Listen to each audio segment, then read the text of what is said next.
मेरे प्यारे दोस्तों, कैसे हैं आप सब। आशा करती हूँ बहुत अच्छे होंगे। तो आज सुबह की शुरुआत हो रही है घर के कामों से, क्योंकि काम वाली दीदी एक हफ्ते के लिए बाहर गई हुई है और मैं और बेटी मिलके कर रहे हैं घर की साफ़ सफाई।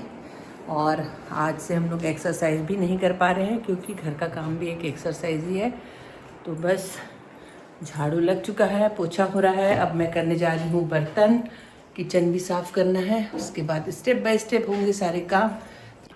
तो दोस्तों, जैसा कि मैंने आप लोगों को बताया कि मेरी काम वाली दीदी छुट्टी पर गई हुई है, तो आज मुझे ही सारे काम करने थे। और मुझे अपने घर के काम करने बहुत पसंद भी हैं, क्योंकि जब हम अपने घर को अपना समझकर घर काम करते हैं तो बिल्कुल एक एक कोने की बहुत ही ज़्यादा अच्छे से सफाई करते हैं, जो कि काम वाली दीदी लोग नहीं कर पाते हैं।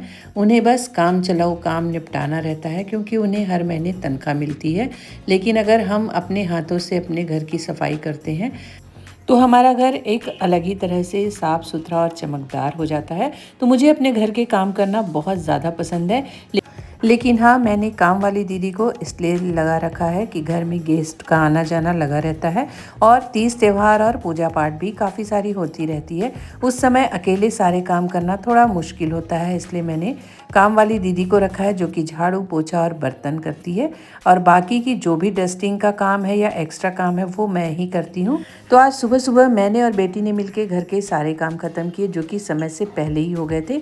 काम वाली दीदी का वेट करो तो कहीं ना कहीं थोड़ा लेट हो ही जाता है, और मुझे सुबह सुबह जल्दी घर के काम ख़त्म करना, जल्दी नहा लेना और नहाकर किचन में आ जाना मुझे पसंद है, जिससे कि दोपहर के मेरे जो भी काम है, पार्लर का काम हो चाहे एडिटिंग का काम, उसके लिए मुझे समय मिल जाता है। मेरे पतिदेव 11 बजे ऑफिस जाते हैं और पूरा खाना खाकर जाते हैं, इसलिए मुझे जल्दी खाना बनाना भी ज़रूरी होता है। तो आज मैं खीरे की सब्ज़ी बना रही हूँ, जो कि बहुत टेस्टी लगती है और हमारे घर पर सबको पसंद भी है। क्या आप भी बनाते हैं? अगर बनाते हैं तो मुझे कमेंट्स करके ज़रूर बताइएगा, और नहीं बनाते हैं तो मैं आप लोगों को बता रही हूँ।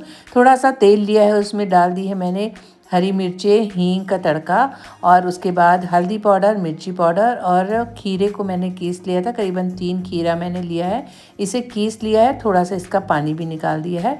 और उसके बाद खीरे को डाल देंगे कढ़ाई में, और इसे हमें ढककर थोड़ी देर पका लेना है। तो मैं इसी तरह अलग अलग तरीके की सब्जियां घर में बनाती हूँ। एक ही तरह की सब्जी बनाना मुझे पसंद नहीं है, और जितने भी तरह की सब्जियां आती है मेरे घर पर सारी सब्जी बनती है, क्योंकि घर में सभी को खाने का शौक़ है और मुझे बनाने का शौक़ है।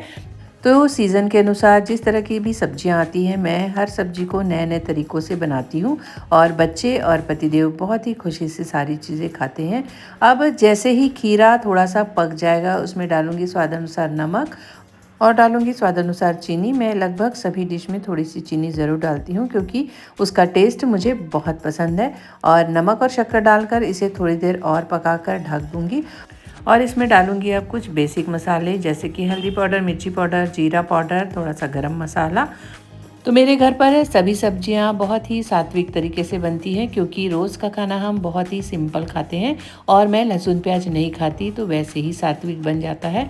तो भगवान जी को भोग लगाने में भी सुविधा होती है, अलग से नहीं बनाना पड़ता।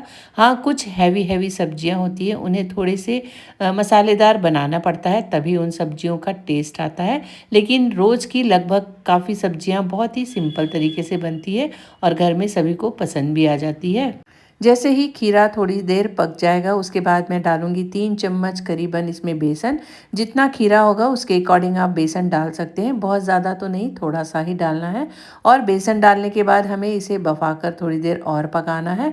तो बस झटपट से ये खीरे की एक सब्ज़ी बन जाती है, जो कि खाने में बहुत टेस्टी लगती है। तो आप एक बार ट्राई करके ज़रूर देख सकते हैं। और तो मेरा आज का पूरा खाना दाल चावल सब्जी रोटी लगभग बन ही गई थी। और आज से मेरे बेटे के फाइनल एग्ज़ाम शुरू हो गए हैं, और एग्ज़ाम से आने के बाद उसके लिए मैंने थोड़े से मंचूरियन बनाए हैं। पत्ता गोभी रखी थी, शिमला, गाजर, इन सारी चीज़ों से बिल्कुल शॉर्टकट तरीके से मैं मंचूरियन बना रही हूँ। क्योंकि एग्ज़ाम के समय बच्चों को थोड़ा स्ट्रेस रहता है, तो पूरी कोशिश करती हूँ कि घर में अच्छी अच्छी चीज़ें बनाकर खिलाऊँ, अच्छा माहौल रखूँ, जिससे कि बच्चे का दिमाग शार्प रहे और पढ़ने में मन लगे। तो बस उसे मंचूरियन देख के बहुत ज़्यादा खुशी हो रही थी।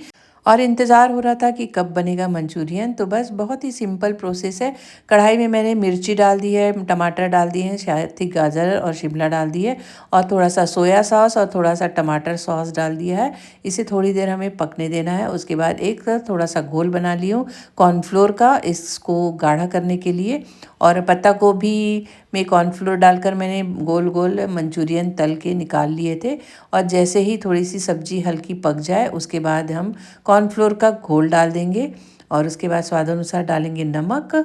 और दोस्तों, जैसा कि मैं लहसुन प्याज नहीं खाती, तो मेरे घर पर जो सॉसेस आते हैं वो भी बिना लहसुन प्याज वाले आते हैं। आजकल मार्केट में बहुत ही इजीली अवेलेबल है, क्योंकि कई लोग हैं जो लहसुन प्याज नहीं खाते।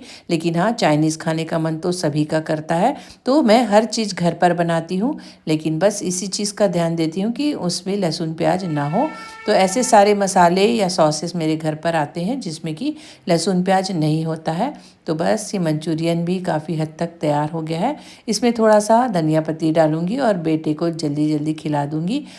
तो दोस्तों, घर के रोज़मर्रा काम तो हमें ही करने होते हैं, इसलिए अगर आप काम वाली दीदी लगा भी लेते हैं तो उनके भरोसे पे बिल्कुल मत रहिए। अपने हाथ से किए हुए काम का अलग ही मज़ा है। और अगर घर के काम करते रहें तो हमारा शरीर भी बिल्कुल फिट रहता है, क्योंकि घर के काफ़ी सारे कामों से हमारी बहुत अच्छी एक एक्सरसाइज हो जाती है। तो अगर आपको पता है कि अपने काम खुद ही करने हैं तो किसी के भरोसे नहीं रहना चाहिए, क्योंकि अगर काम वाली नहीं आई तो आप खुशी खुशी काम को कर सकें। दोपहर के समय मेरा पार्लर का काम शुरू हो जाता है, और आज था मंगलवार। तो मंगलवार के मेरे अपने कुछ नियम हैं, यानी कि हर मंगलवार को मैं हनुमान जी के मंदिर ज़रूर जाती हूँ, और बच्चे और पतिदेव हम चारों ज़रूर जाते हैं। फिर वो घर के बाजू वाला हनुमान जी का मंदिर हो चाहे शहर के अंदर कहीं भी, लेकिन हम नियम से जाकर वहाँ पर हनुमान चालीसा का पाठ करते हैं, श्री राम रक्षा स्तोत्र का पाठ करते हैं। छोटे छोटे कुछ मंत्र उपचार हैं जो बच्चों को सिखाने हैं। और मेरा यही मानना है कि बचपन से ही चीज़ें सीखी जाती हैं। जो चीज़ें बचपन में सिखाएंगे वो बड़े होकर हमेशा ही याद रहते हैं। जैसा कि हमने भी बचपन से ही सारी चीज़ें सीखी हैं, और वही चीज़ें बच्चों को सिखाने की कोशिश भी करते हैं, क्योंकि आध्यात्म से अगर आप जुड़े रहेंगे तो आपके पास एक विशेष शक्ति होती है, ऐसा मेरा अपना अनुभव है।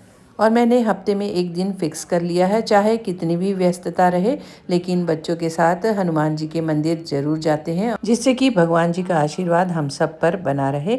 हनुमान जी का आशीर्वाद लिया, और घर के बाजू में ही एक बहुत ही सुंदर सा गार्डन है, थोड़ी देर हम वहाँ टहलने चले गए। तो आज का मेरा ये वीडियो आप लोगों को कैसा लगा ज़रूर बताइएगा। वीडियो अच्छा लगे तो वीडियो को लाइक कीजिए, सब्सक्राइब कीजिए, कमेंट्स कीजिए, और बने रहिए मेरे साथ। फिर मिलूंगी एक नए वीडियो में, तब तक के लिए बाय बाय।